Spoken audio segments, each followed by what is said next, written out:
So here are 4 exercises that I'll do basically forever to keep my knee feeling good and not painful. I have a history of knee surgery. I've got knee pain with going downstairs and running, or at least I did.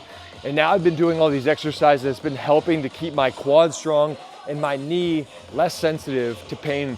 And so the first one that I like to do is a forward step down. Now the reason why we do forward versus like a step up or even a side step is that when I step forward, there's really no way but to load the quad. So when I step forward like this, it's really hard for me to shift the weight back to my hip, which is really what happens to a lot of people when they start to have knee pain.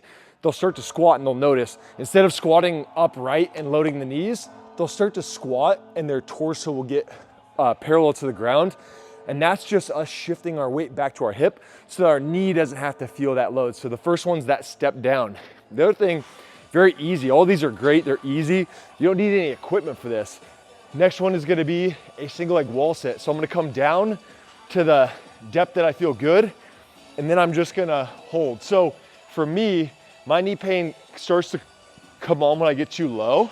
And so I might just come down and then I'm just gonna hold that. Now this is an isometric contraction.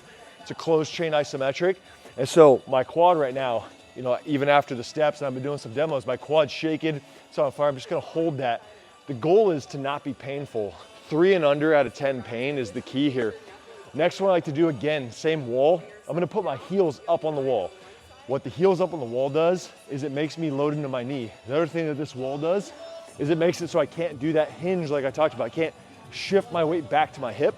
So I'm constraining the motion so it can only be driven through my knee. So I'm gonna go up like this, and then you can go to whatever depth you want. I like to go all the way down because I have the range of motion and my knees feel good doing this. And so I'll do all the way up right. It works your quads a lot because I'm pushing myself against the wall because I don't want my back to come against. I'm trying to stay upright, sliding on the wall the whole time. Okay, next one. One of the personal favorites. There's a lot of ways to do this, but what I like to do is I like to do a split squat. So rear foot elevated, you could use a couch. You don't have to have one of these nice devices that we have. Use a couch, use a chair, put it up on another bar at the gym, and you're just gonna control the way down. You could explode up, you could do a drop catch. Like there's a lot of things you can do with tempo. You can pull different levers to make this work for what you're trying to do, right? Like early phase, I might do down, hold, and then push back up. Late phase, I might do like a drop catch, hold, explode up. And so I'm trying to train power in that motion.